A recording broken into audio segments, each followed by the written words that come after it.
Le Cameroun dans la shortlist des pays bénéficiaires du Fonds spécial de lutte contre la circulation illicite des armes légères.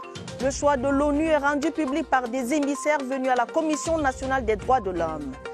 Les détails dans ce journal. Et puis, Coton Sport de Garoua, qualifié pour les demi-finales de la Coupe de la Confédération CAF. Les Blancs et Verts font un passage en force après le duel qui les opposait à Jaraf de Dakar. Les temps forts de la rencontre dans le 20h30. C'était les titres. Les détails, c'est tout de suite.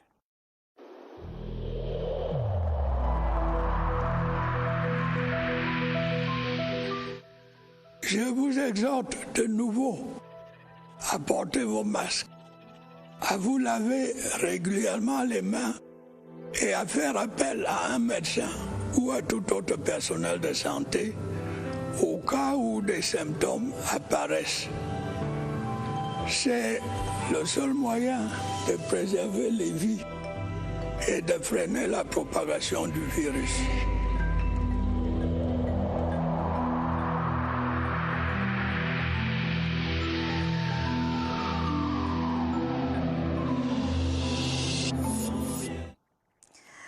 Madame, Monsieur, merci de nous recevoir chez vous. Aujourd'hui, la communauté chrétienne universelle a célébré la solennité de la Pentecôte, la force que Jésus-Christ a promise à ses apôtres, l'effusion de l'Esprit Saint. Ici à Yaoundé, Monseigneur Jean Barga a présidé la messe de circonstance en la basilique Marie-Reine des Apôtres de Mvolier.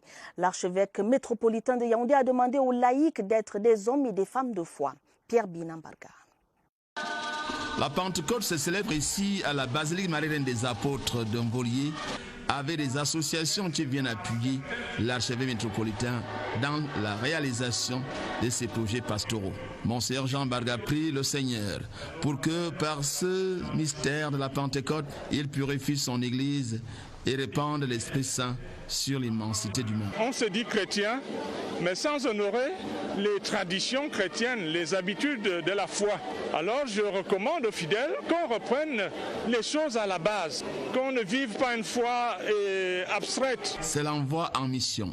Et ces laïcs mesurent l'épaisseur de la charge. Il a voulu que nous soyons nous-mêmes les évangélisateurs de notre propre milieu par une participation active à l'Église. Ce sera l'élève tout simplement des missions évangéliques dévolues aux laïcs. Avec cette descente de l'Esprit Saint sur les apôtres, le souffle de la Pentecôte agit avec plus de force et fait progresser le monde vers son salut.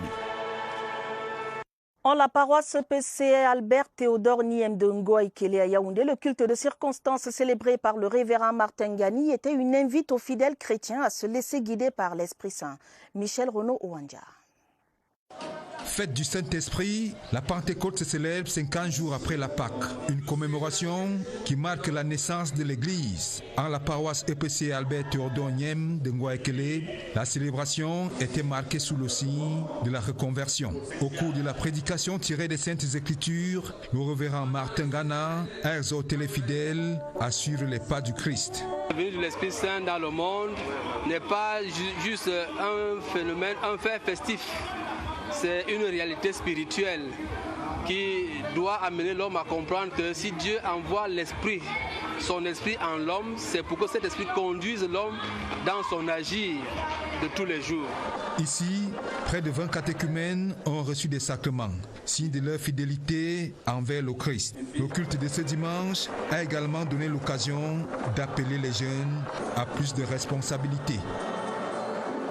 Le Crasser a servi de cadre ce jour à une messe d'action de grâce et en dehors de la célébration de la Pentecôte, la chapelle Saint-Augustin du Centre hospitalier de recherche et d'application en chirurgie endoscopique et reproduction humaine déroulait le tapis rouge au nouvel aumônier l'abbé Angelbert Fouda.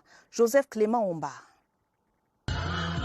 C'est un missionnaire en fin de parcours au Crasser que l'abbé Luc-Claude Mbarga y célèbre la messe ce dimanche. Lui qui passe le témoin d'aumônier à l'abbé Angelbert Fouda. L'occasion faisant le larron, ses au revoir se double de la célébration de la Pentecôte. Que ce même esprit vous pénètre et sanctifie en vous, c'est donc Amen. En disant au revoir à cette communauté, j'ai voulu leur présenter la Pentecôte comme étant l'accueil de l'héritage de Dieu. Si l'Éternel ne bâtit la maison, ceux qui la bâtissent travaillent en vain. En somme, à travers sa marraine, Madame Chantal Biya, c'est Dieu lui-même qui est l'architecte du CRASER. Les témoignages sonnent comme une reconnaissance à l'Éternel. Et pour le professeur Jean-Marie Cassia, les bons résultats engrangés. 256 bébés en 5 ans, 3 professeurs agrégés, des cancers résorbés, sont des signes de l'accomplissement de la main de Dieu. Et déjà au CRASER, l'on caresse le vœu de voir naître 500 bébés dans un avenir proche. Je ne m'enfuis pas, je vole, semble dire l'abbé Leclos de Mbarga. Assurément un bébé du CRASER. C'était jour de fête dans les paroisses et dans les églises à Douala, Bafoussama et Bolovaïa, Bertois. La Pentecôte était marquée par des actions de grâce et des célébrations eucharistiques. Écho de fête avec Rufin Kacham, Igor Bissaï, Christian Blondelabia et Georges Alain Eyango. Ici à la paroisse Saint-Pierre de Bonabéry, on rend grâce au Seigneur qui a renouvelé par son Esprit Saint le sanctuaire de l'église paroissiale. Pour le curé Jean Bosco Niam, le temps est venu pour demander au Paraclet d'embraser nos cœurs, comme il a fait pour la bienfaitrice de la paroisse. C'est le Saint-Esprit qui a donné la foi à Madame Crescence pour venir réaliser ce qu'elle a réalisé. À la chapelle Pentecôte de la paroisse Saint-Jacques de Logbaba, on commémore cet anniversaire par l'envoi en mission de nouveaux chrétiens qui ont fait leur entrée solennelle dans la grande famille des enfants de Dieu à travers les sacrements d'initiation chrétienne. Exidons le temps pascal, place à l'apostolat afin que le temps ordinaire qui pointe à l'horizon soit fructueux pour tous. On chante Hosanna à la paroisse Notre-Dame de Fatima d'Onkovos. C'est la Pentecôte. Monseigneur Georges Bertrand Lobo, curé de la paroisse, parallèlement vicaire général du diocèse de Bolova, rend gloire à l'Éternel. Aujourd'hui, nous avons reçu toute la dernière force qu'il nous faut pour que nous soyons des vrais témoins de l'Évangile et pouvoir aller à contre-courant de ce monde de chair que Saint Paul a bien éclairé aujourd'hui. À la paroisse EPC d'Oumazambé d'Abang, le pasteur appelé modérateur adore Dieu avec ses fidèles et il les appelle à vivre sous un modèle de sainteté. Chaque rencontre avec les collaborateurs devrait être, n'est-ce pas, un moment de la Pentecôte. La fête était belle, des moments d'adoration intense à la Cité de la Gloire avec le pasteur Caris Madon, à la mission du plein évangile et dans toutes les confessions religieuses où les fidèles revendiquent l'appartenance au Christ. C'est par milliers que les fidèles chrétiens d'Holy Ghost Parish de Bertois se rassemblent pour recevoir des cieux le Saint-Esprit, un esprit d'union entre le Dieu Tout-Puissant et son Fils Jésus, facteur de communion entre les fidèles de cette paroisse et les frères en Christ venus d'ailleurs. Au jour où l'Esprit Saint est descendu sur les apôtres, je ne prends pas pour une simple coïncidence. Les chrétiens d'Holy Ghost Parish, touchés par le Saint-Esprit, doivent plus que jamais cultiver l'amour mutuel. Le Saint-Esprit, c'est l'Esprit du Christ, qui est un esprit d'amour. Amour pour nous, envoyé par son Père. Il a donné sa vie pour nous. En présence de plusieurs autorités locales, de nombreux fidèles ont marqué leur alliance avec l'Esprit du Christ en recevant le sacrement de baptême et de confirmation. À l'église évangélique de Toket, tout comme à l'église catholique de Ndjamdam et à la PCC, les pasteurs et prêtres ont rappelé à quoi renvoie la Pentecôte. Jésus avait promis de leur envoyer après son départ le Saint-Esprit, la force puissante par laquelle les disciples devraient être capables de continuer l'œuvre de l'évangélisation. Certaines personnes en ont profité pour répondre favorablement à l'appel du Saint-Esprit par les sacrements du baptême et de la confirmation. Dans la suite du journal, lutte contre la circulation illicite des armes légères dans le monde. Le Cameroun a été choisi par l'ONU pour bénéficier du fonds y afférent. Annonce faite par une délégation du Bureau Afrique du système des Nations Unies pour le désarmement et la paix venue à la Commission des droits de l'homme. La délégation conduite par Anselme Yabouri a indiqué que le Cameroun est l'un des 2 pays pilotes bénéficiaires de ce fonds aux côtés de la Jamaïque. Augustin Guizana. Ils sont à Yaoundé dans le cadre de la présentation d'une initiative du secrétaire général de l'ONU, Antonio Guterres, qui consiste en la mise en place d'un fonds spécial pour appuyer la lutte contre la circulation illicite des armes légères et de petits calibres dans une perspective humaine. Ce qui veut dire allier aux approches classiques de lutte sur le plan technique, aussi une nouvelle approche qui va consister à prendre en considération les aspects de protection des civils et de dividendes en termes de développement. En Afrique, le Cameroun est le seul pays pilote bénéficiaire. Et le Cameroun a été sélectionné à cause des très bonnes relations que le Bureau des affaires de désarmement a avec le ministère des Relations extérieures du Cameroun.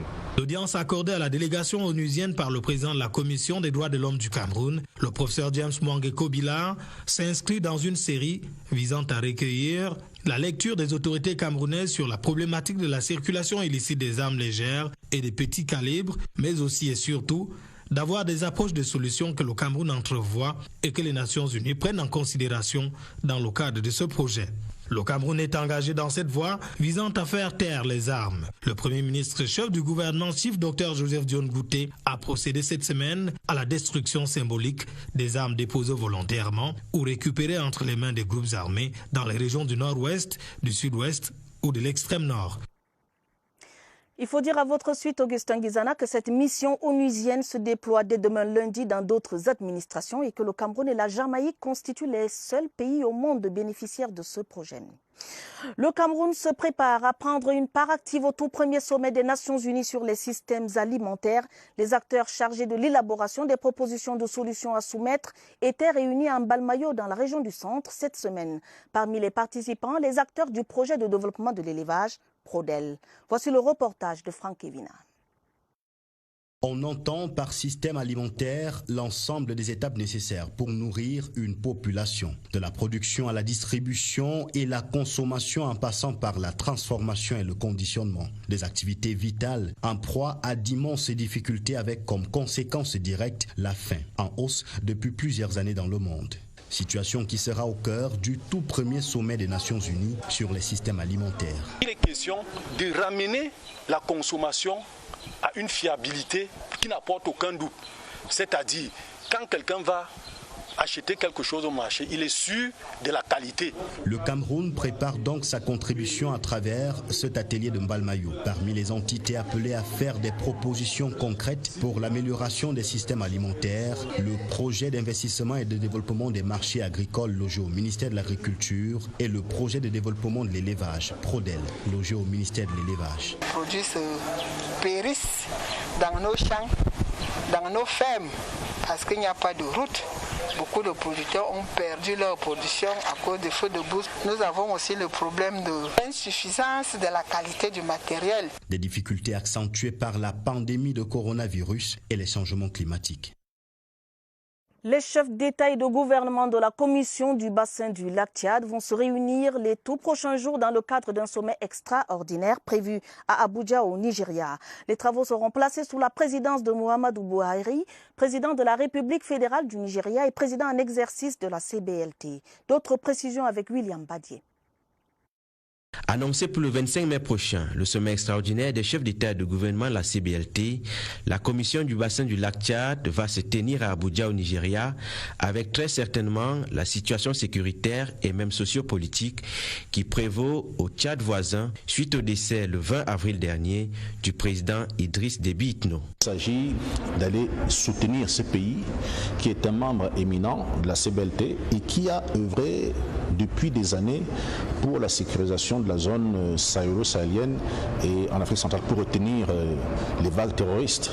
À ce sommet qui pourrait se tenir le 25 mai prochain à Abuja au Nigeria, plusieurs États en dehors des États membres et autres organisations sous-régionales sont d'ores et déjà annoncés. La Commission du bassin du lac Tchad, CBLT, est une structure permanente de concertation mise en place en Afrique afin de coordonner les actions des différents États pouvant affecter les eaux du bassin du lac Tchad et régler pacifiquement les problèmes et différends affectant cette zone. La CBLT a vu le jour le 22 mai 1964 lorsque les chefs d'État des pays riverains du lac, à savoir le Niger, le Nigeria, le Tchad et le Cameroun, décident de signer la Convention de Fort-Lamy, aujourd'hui N'Djamena, et de mettre en place une structure permanente de concertation appelée Commission du bassin du lac Tchad. La première phase du programme des réformes économiques et financières de la SOMAC s'achève ainsi que le rapport 2020 présenté. La nouvelle dynamique qui prend le relais a pour ambition de protéger la sous-région des chocs exogènes futurs à travers, entre autres, le renforcement de la diversification des économies. Plus de précisions avec Marie-Laurence Nké. La première mutation observée dans la nouvelle ossature du PREF-CEMAC, c'est le caractère étoffé de sa matrice d'action. Du point de la méthodologie, une innovation importante se fait remarquer à travers l'instauration d'un mécanisme de suivi. Son modus operandi se fera en 2 étapes. Un monitoring ex-ante qui permettra en début de chaque année de dresser la liste et le calendrier de mise en œuvre des actions prévues pour l'année concernée, assorti des critères de réalisation. Un monitoring ex-post qui aura pour rôle de collecter et de mettre à jour la base de données des réformes effectivement implémentées dans la sous-région. La valeur ajoutée opérationnelle du nouveau cadre du PREF-CEMAC qui démarre dans les prochains jours porte sur les cibles d'amélioration. Au-delà du renforcement des mesures traditionnelles liées aux politiques budgétaires, financières, d'intégration régionale et de coopération, les mesures structurelles qui vont modifier les modèles économiques des pays viennent d'être renforcées. Ce cadre stratégique est soutenu d'une part par le plan adopté pour les accords économiques avec le FMI et d'autre part par le plan communautaire de relance économique post-Covid-19. Reparlons ce soir de la 49e édition de la fête de l'unité nationale. Dans ce journal, plusieurs personnalités publiques ont reçu le 21 mai dernier des distinctions honorifiques à l'esplanade de l'hôtel de ville de Yaoundé. Le directeur général de la Cameroun Radio Television, Charles Ndongo, a été élevé au rang de grand officier de l'Ordre national de la valeur. Cette cérémonie de remise de médailles a été présidée par le gouverneur de la région du Centre, Nasseri Paul Béa. Joël Igor Abanda. Ils sont plus d'une centaine à recevoir des médailles à l'occasion de la 49e édition de la fête de l'unité nationale au Cameroun. Des médailles qui vont de l'ordre du mérite camerounais à l'ordre de la valeur. Parmi les médaillés, l'ancien directeur de l'information à la CRTV, Antoine-Marie Gonon, et le directeur général de la Cameroun Radio Television. Ils sont élevés ici par le président de la République du Cameroun au rang de grand officier de l'ordre de la valeur, le dernier grade de cet ordre. C'est une reconnaissance de la nation et du chef de cette nation, le président de la République, qui au demeurant m'a toujours accompagné. Ces hommes et femmes viennent de tous les domaines professionnels et secteurs d'activité. Ce sont des religieux, des administrateurs civils et les directeurs généraux d'entreprises. Je voudrais sincèrement remercier le président de la République, son Excellence Paul Biya, pour m'avoir élevé à la dignité de grand officier de l'Ordre national de la valeur. Je voudrais voir par ce geste du président de la République une incitation à beaucoup plus de travail. Merci au président de la République et aussi merci à toutes mes supérieurs, ma hiérarchie. Rendez-vous est donc pris l'année prochaine pour d'autres distinctions honorifiques. Ce sera l'occasion de la 50e édition de la fête de l'unité nationale au Cameroun. À Maroua, dans la région de l'extrême nord, une quarantaine de personnes ont reçu des distinctions honorifiques. C'était au cours d'une cérémonie présidée par le gouverneur Midiawa Bakari, qui en a profité pour inviter les populations à rester unies derrière les forces de défense et de sécurité pour combattre la secte Boko Haram. D'autres précisions avec Aladji Mustafa. C'est la récompense d'un travail bien fait pour ces 44 personnes qui ont reçu des distinctions honorifiques. Parmi eux, des autorités administratives, traditionnelles et religieuses qui ne cachent pas leur joie. Me stimuler et me permettre de m'engager davantage pour des résultats meilleurs. Cette reconnaissance va me booster à continuer à travailler pour la paix. Une très grande joie. Je remercie à cet effet ma hiérarchie dans tout son ensemble. Une cérémonie présidée par le gouverneur de la région de l'extrême nord qui magnifie la synergie armée-nation qui est une réalité dans cette partie du pays. La population a bien compris qu'il faut se tenir aux côtés de nos forces de défense et de sécurité pour barrer la route à cette nébuleuse avec l'appui multiforme des pouvoirs publics, notamment du chef de l'État. Le gouverneur de l'extrême nord a aussi invité les populations à respecter les mesures barrières contre le coronavirus en ce jour de la fête de l'unité. La nomination de Serge Hervé Boyogeno à la tête de la Société nationale des mines du Cameroun fait des émules au sein de la population jeune d'Ombessa dans le Mbame Inoubou. Le conseil communal de la jeunesse d'Ombessa remercie le chef de l'État pour la confiance placée en un jeune de la contrée. Daniel Menanga. À la croisée de la transition générationnelle, Ombessa, près de 30 000 habitants à 70% des jeunes travailleurs acharnés de la terre et de l'intellect. Le mérite de l'un d'entre eux, reconnu par le chef de l'État le 17 avril dernier, inspire. Merci de la confiance accordée à la jeunesse camerounaise en général et celle d'Ombessa en particulier. Nous restons confiants sur son dévouement quant à la prospérité de notre pays et la confiance qu'il porte sur la jeunesse. Nous n'avons qu'un seul président, nous n'avons qu'un seul père de la nation. Nous lui faisons entièrement confiance. Le modèle Serge-Henri Boyogeno, premier directeur général de la Société nationale des mines du Cameroun, est présenté au conseil communal de la jeunesse d'Ombessa. L'idée, au-delà de la reconnaissance au chef de l'État, intéresser les jeunes de cette contrée du Mbame Inoubou à la construction participative d'un Cameroun actif. Le collectif des jeunes patriotes avec Paul Biya a procédé à la distribution de matériel de prévention anti-Covid-19 aux commerçants et autres usagers du marché de Vombi à Yaoundé. Une action qui rentre en droite ligne des orientations de sensibilisation engagées par les pouvoirs publics. Michel Renaud-Ouandja. Lieu de forte concentration humaine, l'application des mesures visant à lutter contre le Covid dans les marchés reste une nécessité. Conscient de l'urgence, le collectif des jeunes patriotes avec Paul Biya a apporté sa contribution dans la stratégie de prévention au marché Vombi à Yaoundé. Des soins robinets, des savons, des cache-nez ainsi que des gels hydroalcooliques ont été distribués aux vendeurs et autres usagers par ce collectif. Lorsque nous ne portons pas le masque, nous causons un danger pour nous-mêmes et pour les autres. C'est la mission du collectif des jeunes patriotes avec Paul Biya d'aller vers des populations afin que ces populations puissent se responsabiliser. Cette action, saluée par les bénéficiaires, vient s'ajouter aux efforts des pouvoirs publics dans la riposte contre cette pandémie.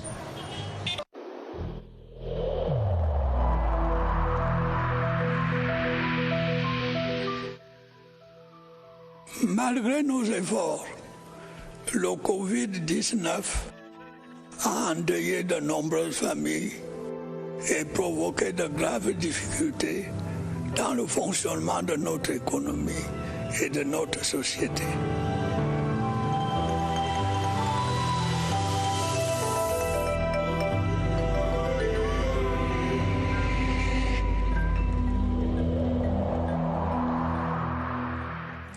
Lutte contre le coronavirus. Se faire vacciner protège l'individu et sa communauté d'éventuelles contaminations. En revanche, ne pas se faire vacciner comporte des risques.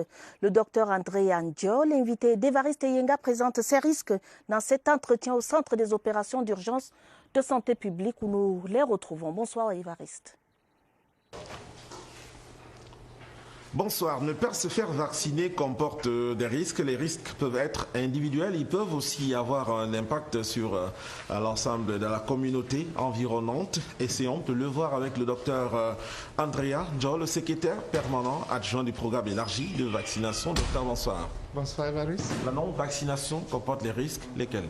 Bien sûr. Déjà, il faut noter que la vaccination contre le Covid nous protège contre surtout la forme grave de la maladie. Ça veut dire que si une personne n'est pas vaccinée, il risque de se développer une forme grave si jamais il est infecté par le Covid-19.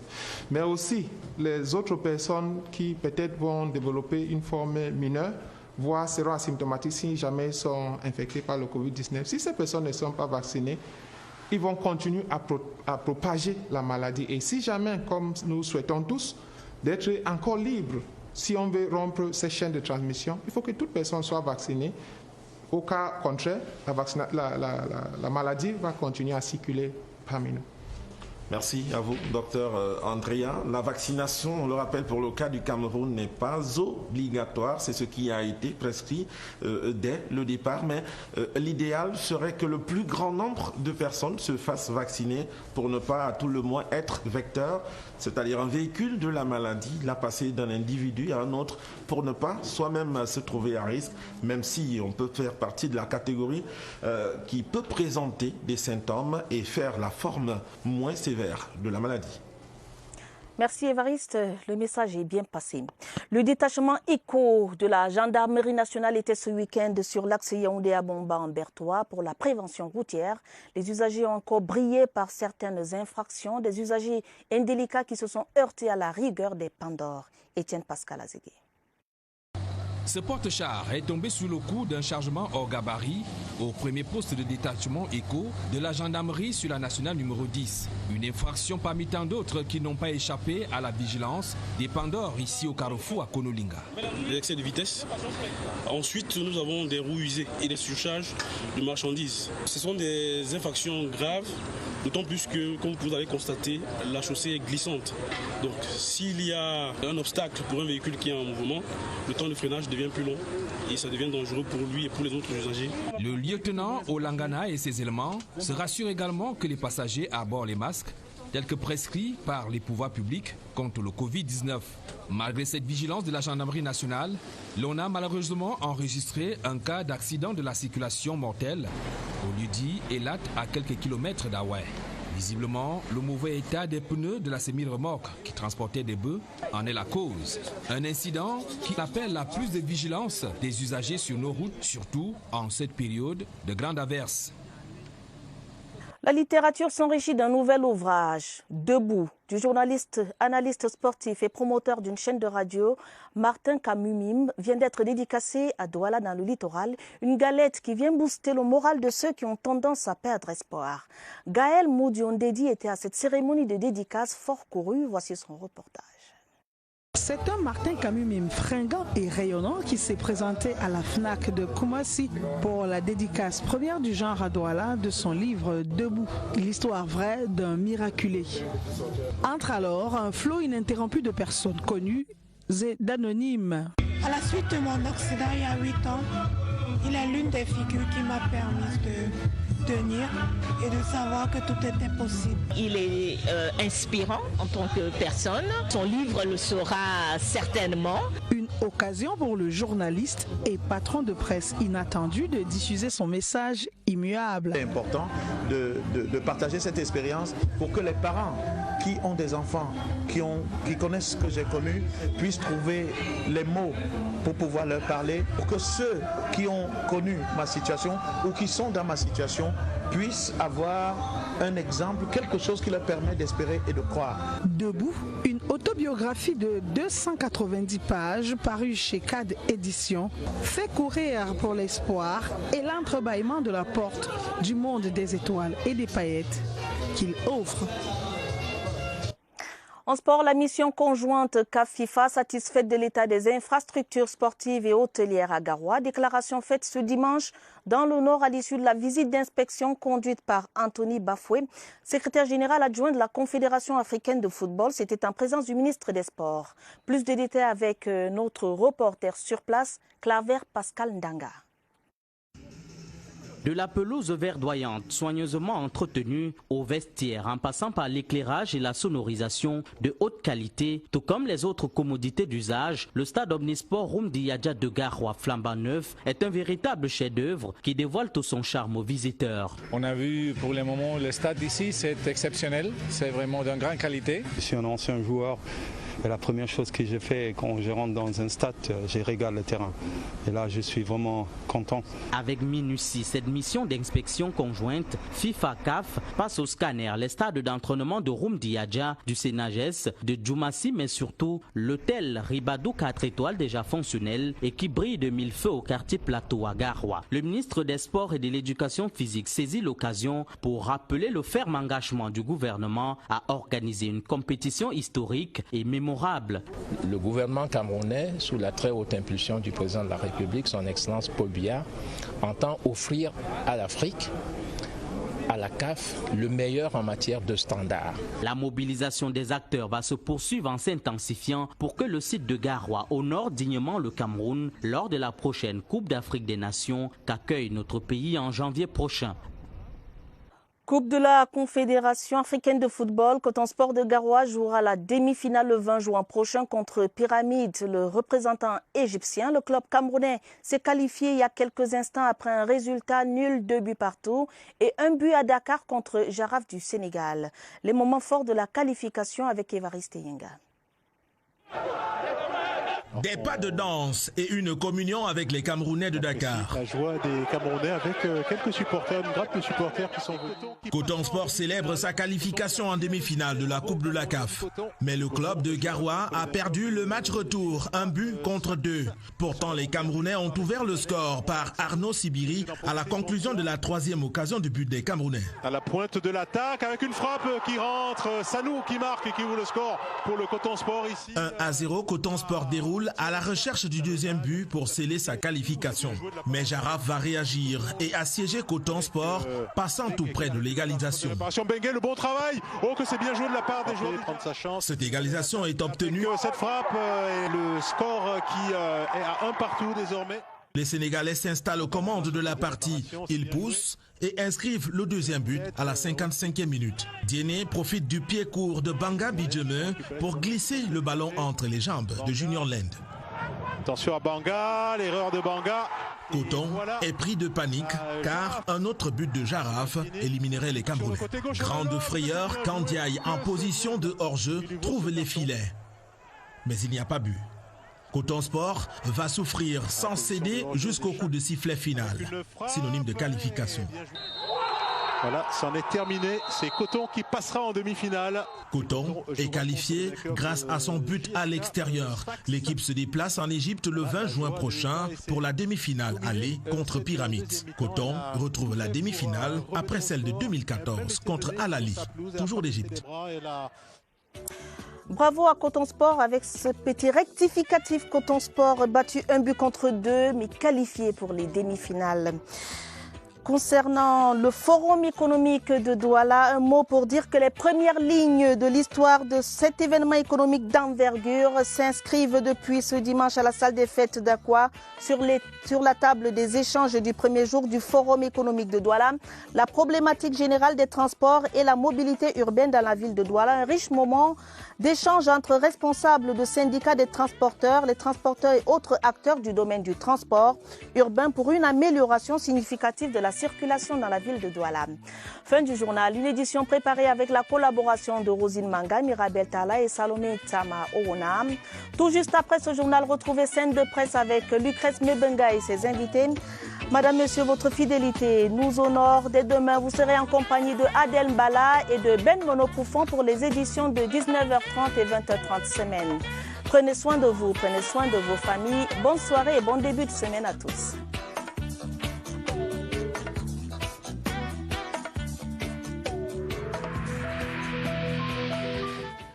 Je vous exhorte de nouveau à porter vos masques, à vous laver régulièrement les mains et à faire appel à un médecin ou à tout autre personnel de santé au cas où des symptômes apparaissent.